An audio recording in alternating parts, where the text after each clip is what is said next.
You cannot learn what it takes to go the distance by taking shortcuts. And one day you may need to go even further to win. Winners know there is no easy way. They do the work. They do the hours. They are ready to go the distance. Plus. Welcome to the Growth Mindset Podcast. We started with a quote from the British Olympics team coach, Frank Dick, and his book on the concept of winning. And today I'm delighted to announce that we have Frank Dick himself on the show. He is an absolute legend in the world of sports coaching. He was the head coach for the British Athletics Olympic team for over a decade, working with Seb Coe and many other Olympic legends, as well as also being involved with coaching the English rugby team from times, the South African rugby team sometimes, and even working with stars such as Pete Sampras. Frank is an absolute fountain of wisdom when it comes to performance and being the best that we can be. He's one of those rare people that just seems to speak in perfectly clear, quotable wisdom that comes from a lifetime of experience. It was an honor to have him on the show, and you're going to get a really big motivation boost to get all your crap together and grab life by the balls. It's an epic interview. His book, Winning, is a masterclass on improving your performance in everything. And on that, settle in to learn from this conversation full of wisdom, and I honestly recommend taking notes if you're able to. What would you say to someone who's read your books and about winning and they're like, oh, I read your book and then I didn't go out and win everything straight away? Well, I remember when my two daughters were growing up, every now and again they would see problems and things, and I used to say, look, take a piece of paper here, split it down the middle, make A4 pad, and start at the top on the left-hand side and write down everything that went right today. And then when you've finished that, go to the right side and see the things that didn't. And I'll bet you now, even before you start, that the left side wins. And that's what winning is. I mean, you can't possibly expect everything to go perfectly in life. It's just not going to do that. And you set yourself realistic goals. And the interesting thing to me about setting goals, by the way, when it comes to coaching athletes, is that I've always ended up setting them a slightly lower goal than they would set themselves. And it's almost as if I say, that's what you're going to go for. There's something at the back of the mind says, if he thinks that's what I'm worth, I'm going to go for even more. Okay, interesting. So that's the opposite to like the 10x goal mentality of like have ridiculously over ambitious goals and sort of do everything out of your proportion to get that kind of thing. People who want to get on and achieve in life, to be who they can become, there's a drive in them that wants to go to be better. It's a foolish person who always compares their achievement with someone else's. The fact is, you start off in life when you're working with young athletes.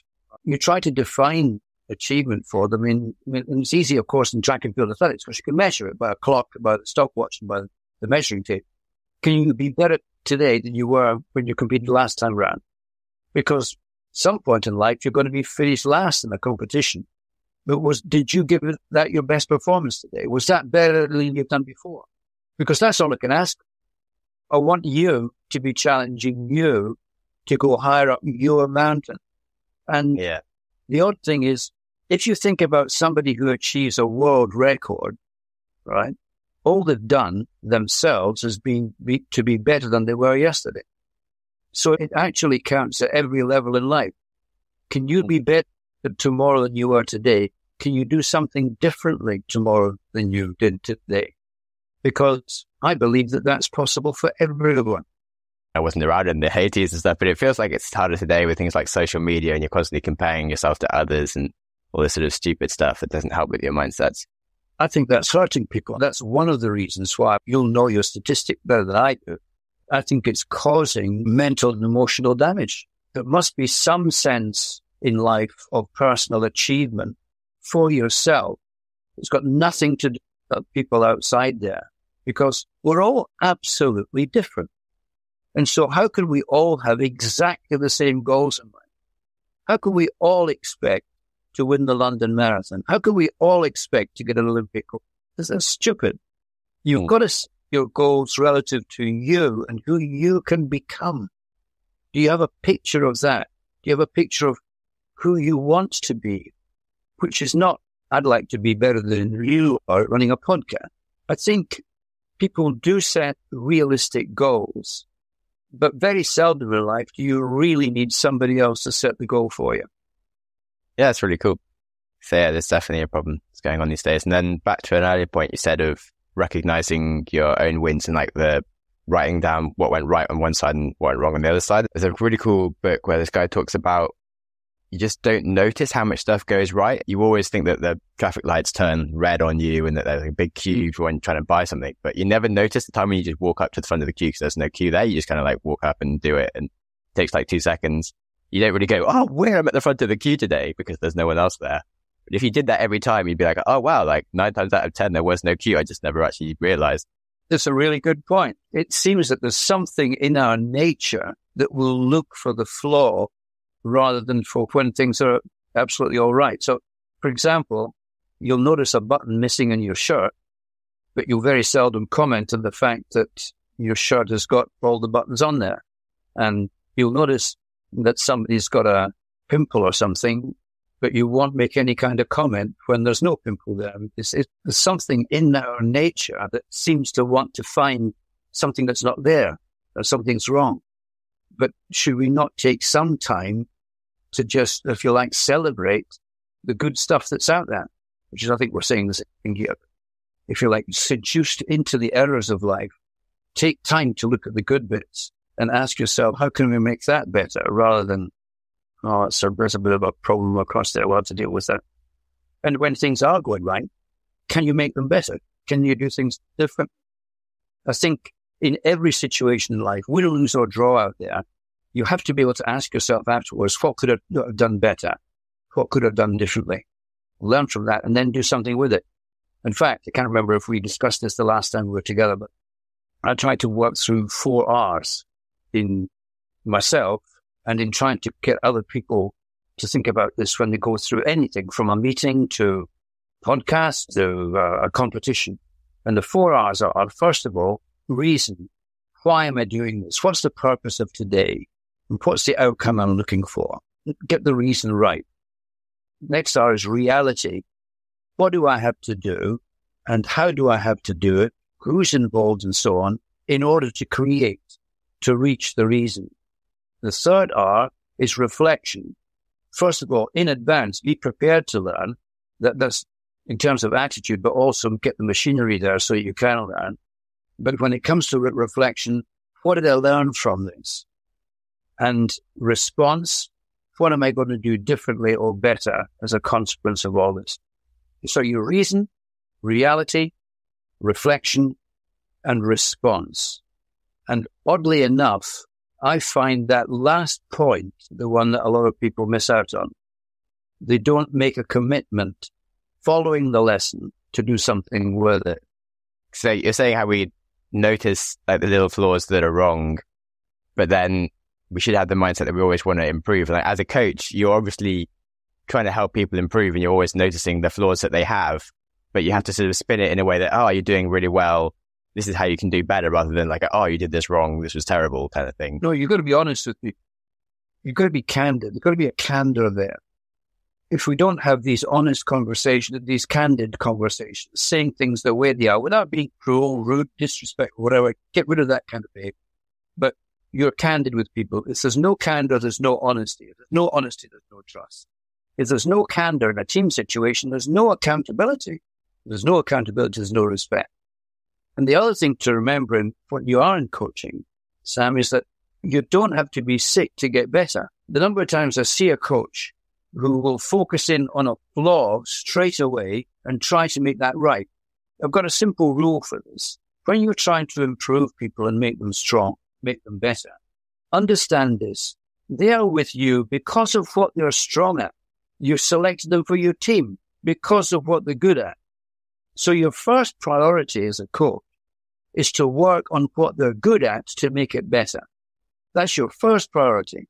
The second priority is to work on a weakness only if it interferes with their strength. And the third order of priority is if their weakness is causing a problem for other people's strengths in the team. So you work on the strength first. On the back of that, you work on a weakness if it's interfering with their strength. On the back of that, you work on the weakness if it's hurting other people in the team. Oh, that's very good. Why did you want to become a coach in the first place? first of all, I was desperate to be good at something at school. And I wasn't being very good academically, but I managed to finish in third place in a half mile. And I was desperate to get into the school team. And I pestered the guys who were ahead of me to see if I could get one of them, a young lad called Martin Emsley, who was also a hurdler. I tried to persuade him that if you ran the half mile and the hurdles, it would probably not be a good idea in the competition. So why didn't you concentrate on the hurdles? Because the half mile was going to be hard and you can get a bit of pain at the end of that. So I did actually persuade them out of running the half mile. So I got into the half mile and I get a pretty good race. And then I was really passionate about athletics. I managed to persuade my mum and dad to give me enough money to get to the Scottish schoolboys course. And I persuaded the physical education teacher to get me there. And when I went to the Scottish schoolboys athletics course at Easter, I went into this lovely big building called Inverclyde in Mercia. And coming down the stairs was this giant. His name was Tony Chapman. He was Scottish national coach. And when I listened to him speaking, I thought, I'd like to be like that. I'd really like to know the answer to all the questions that I'm desperately needing answers to as a young athlete. And I think I've still got somewhere in my library here the notes that I took from that very, very first course, trying to work out how to be a better athlete and understand all the events. And oddly enough, that probably didn't really re-emerge until the Loughborough situation. And then, of course, ending up with a Scottish national coach's job. So there I was, in the same job as that guy who had looked at when I was a schoolboy. Isn't it odd in life, Sam, that you think opportunities go in and out all the time, don't they? And sometimes something comes around again, and as my mum would always say, it's meant, right? Yeah. And that's what you're supposed to have done. That's what you're supposed to be doing. What would you say was the most difficult coaching period for you? I was Scottish national coach. First Commonwealth Games that I was coach for went pretty well. It was at home. The next one was in New Zealand in Christchurch. And it was a disaster.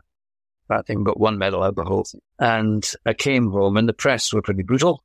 And a chap called Jock Stein was the manager of Celtic at that time. And I'm a Rangers supporter, so there was no reason at all for me to have expected this surprise phone call out of nowhere. It said, hello, is that Frank Dick? Yep, this is Jock Stein. I see you're in a bit of trouble, son. I wonder if you'll have some lunch with me tomorrow. Which I didn't take as much as an invitation, as kind of an order. So I went through to Glasgow and we're walking down the street. He said, your head's still down, son? I said, yeah, I was. Pretty brittle, all that stuff. So listen, how many people do you think there are between us and these traffic lights ahead of you? So about 100. So, well, at least 99 of them think they know more about football than me. So, but the fact is, Frank, they're not accountable for their opinion, but I'm accountable for mine, and you're accountable for yours. It's the people who are in the arena and who work in the arena. They're accountable for everything, not the people who stand on the outside and have observations. And that was a big lesson to me. And it made me want to study a little bit harder. Maybe I knew more than I actually did. And it made me dig a little bit deeper. But it also made me understand that in life, if you don't believe in yourself, don't expect anybody else to. And so that was really quite a little turning point for me. And I'm forever grateful to Jock. I don't think I've ever cried much in life, but I cried the night that Jock died halfway through a football game as he was manager of Scotland at that point against Wales. It was a terrible tragedy of an evening because a guy who'd seriously influenced my life was no longer going to be there. That's a deep point there at the end. It's quite sad to hear, but clearly meant a lot to you. What would you say as a coach has been like the sort of things that people don't realize, the mindsets that you need to have as a coach that are different to a mindset of an athlete or like a captain of a team? I think, first of all, you must bear in mind that those persons whose lives you're influencing look to you for stability, and in particular, emotional stability. You've got to be able to hold your emotions, no matter whether you're battered, bruised, or elated. You've got to hold your emotions in kind of a central corridor, a level where you never go over the moon, you never go to the depths of despair. You're the person that an athlete will look to when they're going through such turmoil, to give them stability and self-belief to go on, because some people have, an Olympic athlete, have given maybe 8 years of their lives to get to that point, and things have just not quite worked out the way they should. And you've got to be able to pick out the strengths in all of that and the value of all of that, and keep your own emotions in that central corridor to help them to remain strong in their own belief, in their own value in life.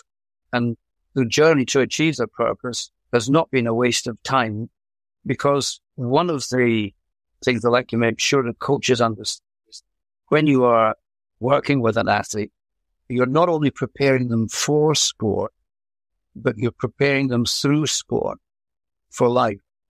There are lessons that you learn about being accountable to your teammates, the value of hard work, having a goal, being able to be resilient, to be patient, to be persistent. There's so many things that you learn in the journey that are going to serve you well in how you will live your life afterwards. And so I think as a coach, you are this central block of stability that they know they can rely on. But what you are doing is not only preparing them for the very obvious thing of I'm trying to get to deliver a lifetime best or a world record, an Olympic gold medal, or even win the club championships, or even simply to be better than I was yesterday. You're helping them through that journey. But in the meantime, you're hopefully using the experience that they're having to draw out lessons that will help them for life. Oh, so what would you say, if I was able to have a magic wand and bless myself with one key ability in my mind, what would you say was the one thing I should be able to give myself to be able to sort of have more motivation on something, or to ignore something? And if I could just have mind control on one specific ability, what would that one ability be that's most important?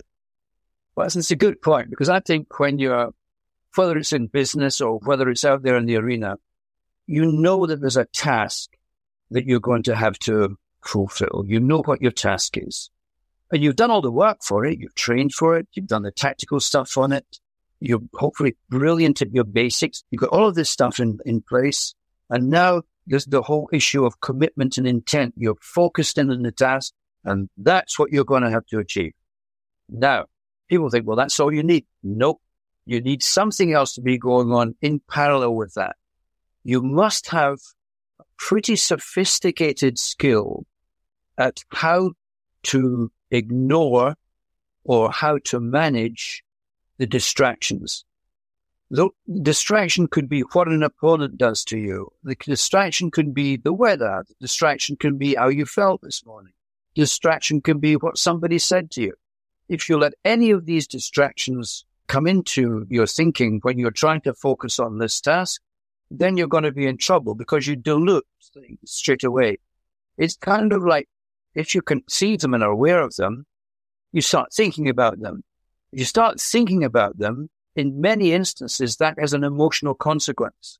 And once the emotional consequence begins to be evident in you, inside you, and you're aware of it, then you're going to have problems, because you have to be able to control all of that, or you can't keep your mind on the task at hand. And so emotional control begins to be a critical thing out there.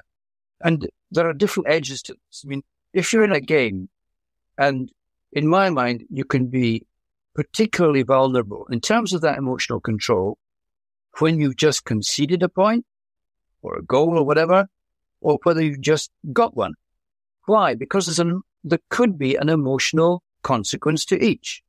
When somebody delivers a coup de grace and you're suddenly back on your heels because you didn't expect them to be breaking through and getting that point, if you begin to focus and think about that all the time, and you begin to get to a point of some kind of a despair, then your energies are sapping, you're not concentrating on your job, and you can be smacked. For example, earlier this season, I remember Manchester United playing Tottenham Hotspur, Manchester United holding Spurs. It was kind of an even game, and then Spurs. And 2 minutes later, they scored again. And so to me, that's a clear example of you've allowed the situation to get into your emotions. There's a consequence to that. You're not concentrating on the job at hand, smack. But it can happen the other way around. So if you think about the European Cup a few years ago, when England had scored against Iceland, Iceland scored 2 minutes later. And oddly enough, in the most recent World Cup, when Argentina scored against Iceland, Iceland came back and scored in a couple of minutes again. So you've got to be very careful about how you manage the emotions around that. You've got to draw your brain into refocusing, reestablishing, get rid of all that stuff.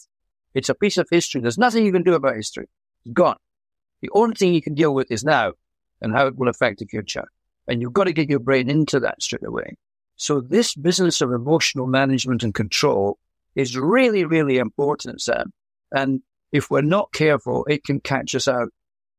If you want to take that outside the arena and into a longer term kind of situation, I remember listening to a conversation last year when a chap said to me, you know, success can derail progress. Now, I found that an odd thing to say because that's what I thought. I was brought up to think that success breeds success. But only in the short term, only if you can feed off that and use that as a new energy that, well, if that was good, how can we be even better? Can you keep that? Can you keep your foot on the accelerator? The other side of that, of course, is that you can get seduced by it. You can just get seduced by success. And if you're not careful, you think, well, if we just keep going this way, we'll rule the world. But the fact is, life is changing round about you all the time. And what brought you success yesterday will not necessarily bring you anything tomorrow. Yeah, that's really interesting. There's 2 really, really big valid points there. I think the whole emotional control and focus is quite poignant as well for just like anyone trying to work, say you're sort of trying to do some writing or something and you let your mind think about the fact that you've got some emails coming in or like you've got some text and suddenly you're like, oh, I need to answer these things. And next thing you know, like your whole day is just sort of ruined in terms of getting work done and stuff. Well, coming back to an earlier point, this is where things like social media, I don't think social media is totally bad. Yes, the way we use it. Exactly. Almost like any other situation in life. It's how you use. I mean, can a book be a bad thing? That's what you're going to do with it. Can a motor be a dangerous thing? Well, of course, it depends on how you're going to use the thing. And unfortunately, one of the difficult aspects of social media is that most people are vulnerable to other people's words and opinions if we let them. And unfortunately, there's a large aspect of social media for some people where they're almost looking at the content for affirmation of who they are. That's a big thing to me. You are who you are. At the end of the day, I shouldn't say this, but who gives a damn about other people's opinion? Yeah. And you live, hopefully, the right values in life. And you, of course, can be vulnerable to other people's jealousies and so on, because they know that we're vulnerable to a bad word or a bad opinion every now and again. And for some people, they will take a vindictive pleasure in visiting that point. Yeah. And so you've got to make sure that you believe in you. As I said earlier, if you don't believe in you, don't expect anybody else to. As you've coached a lot of different people, you must have seen lots of different routines that people have for success. What would you say were the key traits that they all sort of had that were successful in their routine? What were the kind of myths of like, oh, you should always have breakfast at like 5 a.m. or something, or that actually were completely irrelevant? No, you've got to develop your own routine. But also, I have to say, because life changes round about you all the time, and there's got to be uncertainties, you've actually got to bring into your life disruption. Being able to cope with disruption, on the one hand, is important, because if somebody tries to knock you off balance, can you get on balance straight away? That was kind of a big lesson I picked up from Chris Hadfield, the Canadian astronaut. Remember him? He went up to the space station. He was a guy who sang ground control to Major Tom from space. He wrote a fantastic book, The Astronaut's Guide to Life on Earth. And one of the big things that came out of that I think is very important, it was how they trained astronauts astronauts are trained to expect things to be wrong, to expect them not to be right, and for them to go into the situation with a mindset that they will make it right. They have the ability to turn situations around to advantage straight away. For most of us, we practice doing it right. And for most of us, again, even in training, we practice playing the way we want to play or doing things the way we want and we think we need to do them. But the fact is out there, that's not going to be like. What's the military expression? No strategy survives first contact with the enemy. There will be disruption out there. And so you've got to practice that. You've got to actually put that into your life. And the moment you think you've got good, sound basics in life and you're building systems and a sense of routine, then you've got to be practicing what happens when somebody tries to damage your routine. Can you bend like a willow rather than snap like a solid plank? Can you bend like a willow, accommodate that, adapt, adjust, and move on in a slightly different direction in order to get to where you want to get? And I think that's important. But having introduced the notion of disruption, we just take that a stage further. I like the idea that we take time, no matter how well things are going and the way we do things around here. You have to step out of that sometimes and disrupt your thinking and asking yourself things. Okay, let's imagine we didn't do things the way we are doing. What if this happened and what if that happened? What could we do? Can you examine that and then turn it into some kind of effective action? So the way I think of it is this. Can you imagine Newton's cradle? You know Newton's cradle, the balls suspended by threads? Oh, yeah. You have like kind of 5 and yeah. Okay, just imagine this. You take one ball, and you pull it off to one side, and you call that disruption. You let it go, and it bangs into the first ball, and that's called dream. Because you start dreaming about different things the moment you disrupt it. The moment you start dreaming, you make a decision to do something with one of the dreams. The moment you start doing that, you decide what you're going to do. And the other ball flies off the other side called delivery. The thing you've got to remember is the moment that's thrown off there, it's going to come back again and smack all the other balls. So you're obliged to disrupt again. And I think that's the way life is. You've got to be willing to persistently go and look at what you're doing, shake it all up. You may continue doing the same thing, but slightly better or slightly differently, but keep doing that. You're going to be required to do that, not just in life in general, but suddenly in the moments out there in the arena or the moment out there in life, somebody's going to disrupt the way you're doing things. But you've got to practice that so much that you can instantly identify with the situation, adapt to it, adjust, and move on. So in your book, you talk about like valley people and mountain people.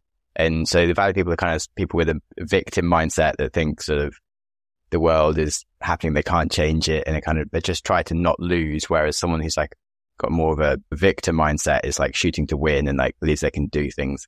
How do you coach someone from feeling like more of a victim of the world to being a victor of the world? Well, first of all, if you think about it, when you're trying to move forward in any aspect of your life, you'll actually step beyond where you've been by definition, right? You've got to step beyond the comfort of where you are now to try to move yourself forward. And that's new territory, for goodness sake. You're into a new world there. And that's why I call it taking the risk of winning. You've got to be able to step before that, beyond that. And in order for people to be comfortable doing that, what you've got to be able to is have them understand about mistakes and stumbles. If you never make a mistake in life, you've never had a dream that you've been trying to move towards. If you never stumble in life, you've never dared to make yourself better. And the issue with the mistakes and with the stumbles is that be okay with that because they're going to happen. If they don't happen, you've not dared anything and you've not dreamt anything. So I used to say to my daughters all the time, failure is not about falling off your bike. Failure is when you don't get back on your bike and pedal even harder. And if we don't make mistakes and say, well, you'll not be given the opportunity to learn from that. You might think, well, that's a nice throwaway line, but let's imagine this. I push you to do something to take yourself forward and you get it wrong, right? Now, the fact is, when you get something wrong, you're given an opportunity to learn to do it better. Sometimes you're always getting it right. We actually are turning a blind eye to a couple of bits and pieces that, let's face it, if they hadn't fallen in place, you might have had a problem. So as you go through, the whole notion of reflection, the point I made to you earlier on about the 4 R's, is that you've got to be willing to reflect when it's going right and when it's going wrong, right? If you don't know why it's going right, then it was an accident. You've got to be able to look at why it's going right and what may not have helped it. So you can look at that as a lesson, because we're probably pretty quick at saying, well, if something goes wrong. Remember I said earlier, when you have a mistake, when you have a flaw, you can fall in that straight away because it looks pretty obvious. I could work on that. You've got to be able to make mistakes, get it right, but you've got to be able to reflect on both of them. And if you're not making mistakes, you're not pushing hard enough. Yeah, there's a common problem that when, as a human flaw, you sort of, when things are going right, you kind of blame like yourself. It's like, oh, because I'm great. But then also when things are going wrong, you kind of like blame other people, like, oh, people are like mean to me or they're not helping me with this. And just like an interesting issue the way we look at stuff. There's also lots of old sayings in life that I guess when you hear them the first time you think, yeah, what does that mean? You remember the old saying, you got to fix the roof when the sun's shining? I feel like I've probably heard it. It sounds familiar. I wouldn't have said I remember it. Why? It sounds good. Why would you do that? Are you going to wait till it rains till you realize there's a problem? Right? If you know the roof needs fixing, and you won't know it needs fixing until everything's going absolutely right, you think, look, if that continues up there, we will have a problem in the future. So you cannot be seduced by it going well. That's a big, big mistake in life. When it's going well, what would make it go better? What might stop it going better? And can we address these two things? Yeah, it's funny. Like you said about these sort of like timeless sayings, that I read your book first when I was like 16 and that I liked it, but I was like, oh, there's so much things. It's still quite obvious. But then like I read it again like sort of a few years ago and was like, oh my God, I've made all these mistakes. and it's sort of, as you get a bit older, you realize that actually like you sort of mess up all these obvious things and you actually really have to think much more deeply about them. And just sort of, yeah, made me realize this. Well, thanks for reading it twice. One of the things that I think, if I'm going to pride myself in life as being a not bad teacher, right? How do you identify somebody as a good teacher? I think they make you aware of what you already know. You get to a situation where you read a book or you listen to a conversation and say, well, I knew that. But well, now that I've reminded you what you know, what are you going to do with it? Because sometimes you're right. I mean, whatever I said today that isn't anything other than common sense. So it's everything I've said to you, you knew already. And I'd like to think all that will join in your podcast will have known already. All I'll ask you to do now then is, having got to that point of reflection, what's your response going to be, the 4th R? Yeah, this is all about then going on to take action. And yeah, one thing I've been also thinking about is have you heard of like the Jungian theory, I think it is, where he talks about like known knowns, known unknowns, then unknown unknowns. But they never talk about unknown knowns as in the thing that you kind of know inside you because you have all the information already there, but you just never really put the connections together. Well, they're just talking about knowns and unknowns and things. One of the things that we should have mentioned a little bit earlier is that as a coach, you should actually take a bit of time every now and again. You're working with a young person or somebody in business or in sport or whatever. You're coaching them. You must never make the person you're coaching the victim of your limitations. And what I mean by that is you have to take time to know what you know. You've got to be able to know, if you like, accept what you don't know. And you've got to be able to know somebody who does and bring them into the party. And so in life, I think it's, just as I said to my 2 daughters as they were growing up, I said, it's not a sign of ignorance to ask a question. It's actually a sign of intelligence. It's not an acknowledgement of failure to ask for help. If you're working with somebody else and you don't know the answers, why on earth are you trying to persuade yourself that you can muddle along and help the person that you're supposed to be coaching? You can't do that. You've got to be willing to ask for help. I think sometimes there's a mentality that thinks that if I'm asking for help, I'm admitting that I'm failing, that I'm not good enough. But we can't know everything. How can we possibly know everything? I think one of the things that maybe we often talk about the importance of courage in life, maybe one aspect of being courageous is being willing to be vulnerable and show we're vulnerable, and to stand up and admit when things are not working, and when we do have a weakness that we need to correct. It would be very shallow people who would look at you and despise you for that. If we have right relationships as we go through life, then people will accept that, and they will appreciate the fact that you are willing to step outside the relationship to find those people who can actually bring something positive to the endeavor in which you're engaged. Yeah, that makes lots of sense. I would sort of flip that as well. And there's the theory that there is no stupid questions. And so as a teacher, you should sort of be vulnerable of, okay, if they're asking questions, it's clearly because if you're not teaching them right, you should actually be the one taking ownership of the problems going on. And literally embody everything you just said again. So really interesting. Thanks. One thing I haven't really heard you talk much about, but maybe I just haven't looked enough. But what do you think about sort of the whole cheating? Because you talk about like winning and like developing this mindset, but then you can kind of want it too much to the point where you then feel that you might have to take drugs or do something wrong. So what would you say, as in you must have seen a lot of people that turns out were cheating in hindsight just because if you were around for so long doing things, even whether you coach someone or not. What do you think happened to make people then go and cheat? Well, actually, it's a character.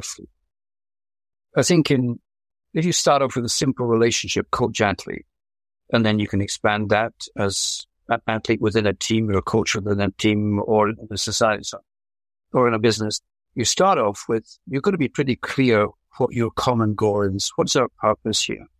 Your vision, where we want to get. But by the same token, you've got to agree a common code of practice or set of values as to how we are going to work together to achieve what we must achieve. You know what the rules are, and you know there's a consequence for breaking them. So, and for most people, I'd like to think there's almost an inbuilt honesty to begin with in life. So, for example, when you were playing football in the schoolyard, did you have a referee? No.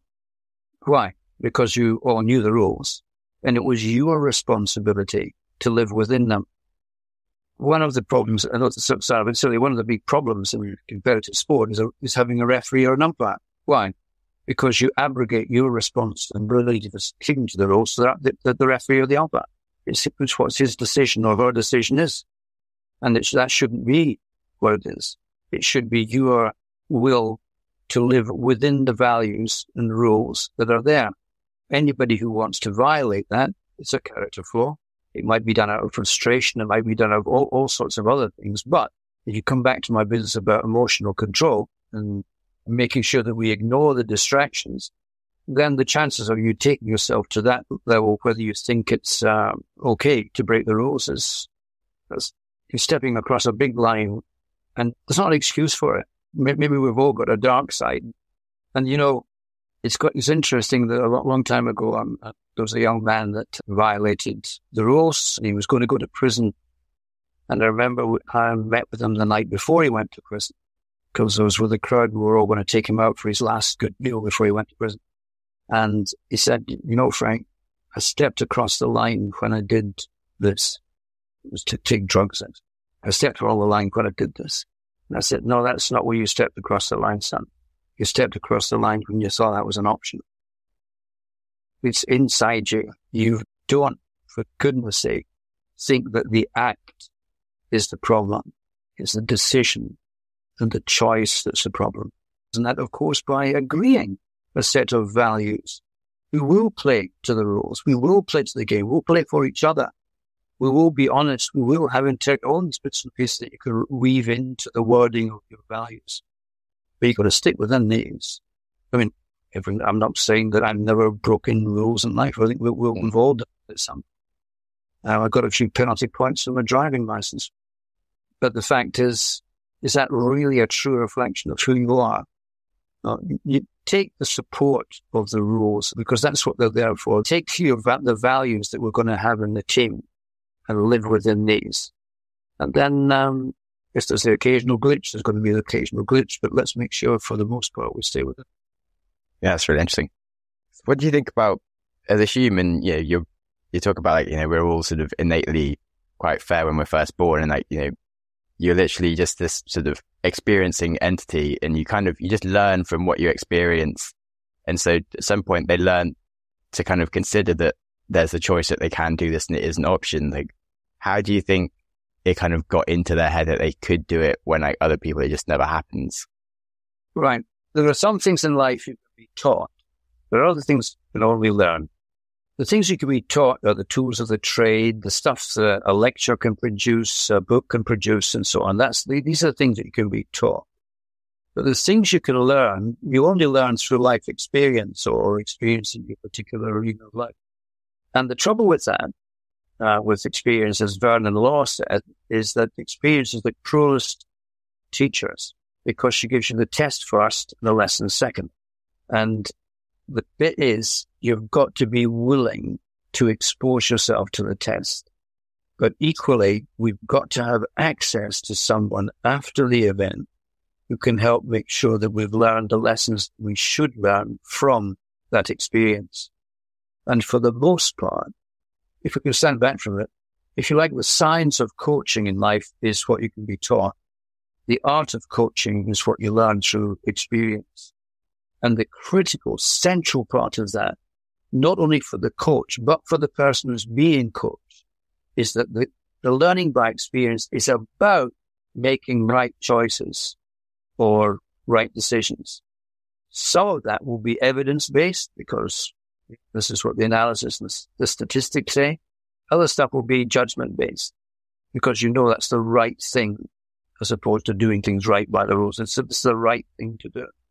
And I think this is what I'm trying to say is that maybe as good educators or as good teachers, coaches, mentors or whatever, maybe the trick is to provide the experiences that allow the learning to happen, that allow you that put you into situations you've not been in before and to make choices. What you mustn't do is jump across the fence and make the choice for the person. You've got to let them go through the experience because once it's over and they come out, then you can start honestly looking at the reflection side and what could have been done better, what could have been done differently. And also, one of the things I think you learn through that process is you might go into the process thinking at the back of your mind a question, what's the solution? What's the answer? But you come out of it with a different question in your mind. Just how many answers are there? Just how many solutions are there? And if we get into that, your whole notion of growth mindset begins to take off. Cool. That's really fascinating. So one thing I do like to talk about on the podcast is sort of the future of someone's field. So what do you think is going to change in the way that people coach or what's going on in athletics and stuff in like the next 5-10 years? There's sort of going to be a fundamental shift towards where things are going. Well, I think because there must be a load of answers to that question, but one of the things that I suppose concerns me is that technology is fantastic now, isn't it? I mean, we can have a drone up in the sky and we can get cameras at 360 degrees. We can analyze. We've got software that gets data analysis, so on. We've got all of these things going on for us. We can go online, listen to lectures on coaching. But the point is, we must not allow ourselves as coaches to have technology make the decisions for us. Technology is there to inform your decision making. It's not to make the decision for you. Also, with the world of technology, if we're not careful, we can begin to forget that coaching is actually about two areas. One is the technical area of the techniques, the technology, and the bits and pieces. But the other one is the people area. And if you're not good in your people skills, I don't care how much technical or technology knowledge you have, it's not going to work, because you are coaching people. You're not coaching pieces of machinery. You're not coaching people who have got no brain and so on. You're coaching people to use their intelligence, their emotion, their physicality to move forward, and for them to take ownership of that. That's what the whole process is. And if you're not careful, if you're sucked into the whole idea of the technical is the only thing we have to work on, and technology will be the solution for us, you'll make a huge mistake. Why? Because the people you're coaching will not be able to make decisions for themselves. Maybe that's the true focus of our work as coaches, is to help people to make right choices, whether it's in the arena or whether it's in life. And I'm not sure if by suddenly getting sucked into the world of technology and technical aspects.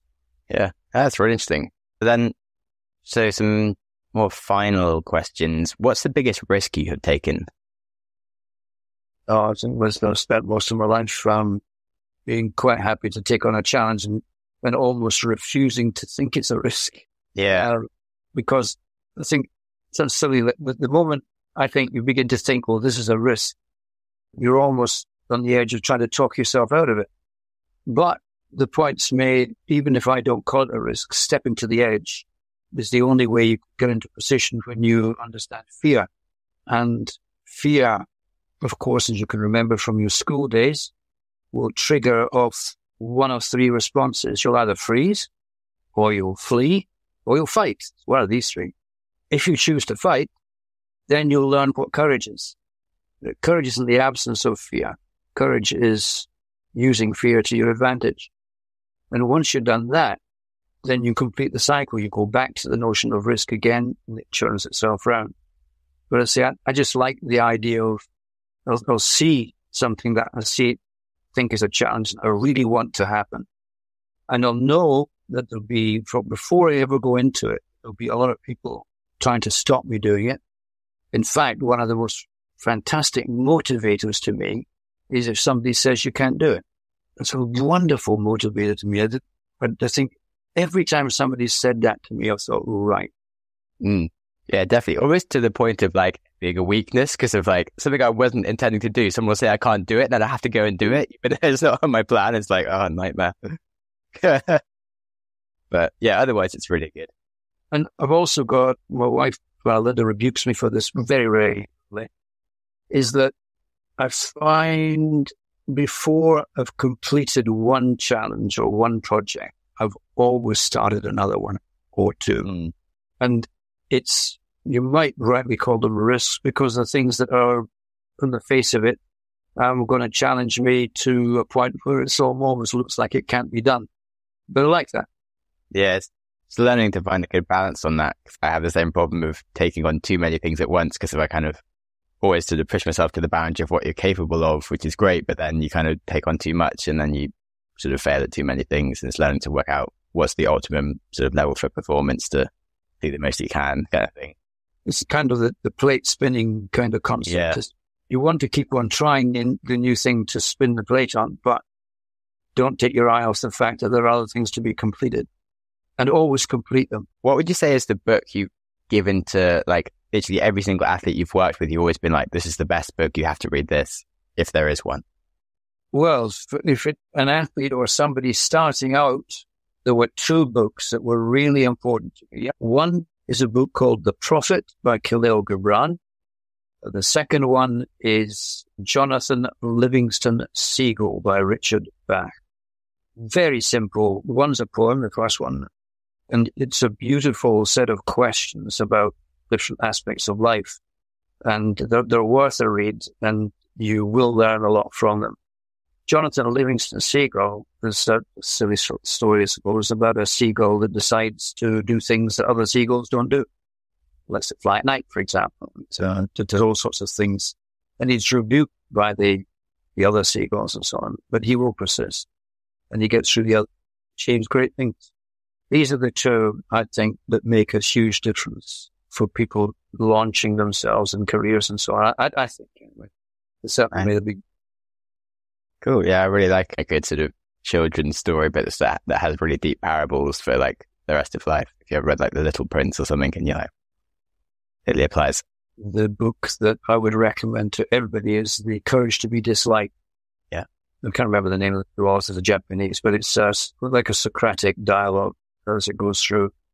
So it's an easy read because of that, because it's question and answer. And you can pick it down all the time. But again, I promise you, if you read that, it'll change how you approach life. Nice. Thanks so much. Well, wow. Thanks so much for Frank coming on the show and pushing us to keep climbing our own mountains and be better tomorrow than we are today. So much wisdom to take home. I hope you'll keep a few nuggets at least from some of Frank's stories. I really love the concept of the flaw with humans focusing on the bad stuff, because it's so easy for us to obsess on any small negative things instead of celebrating our successes and improving our strengths. And I especially love the concept that you don't need to be sick to get better. Like, damn, people remember that. Now, I personally have listened to this conversation over 5 times during the editing, and I can say that it is totally worth listening to at least one more time, especially if you weren't able to make notes the first time. And on that, life is about enjoying yourself. That does start with enjoying today. Enjoyment is not some future far off goal. It is today's priority, because you only live in today. So be kind to yourself, and whilst you're at it, be kind to someone else too.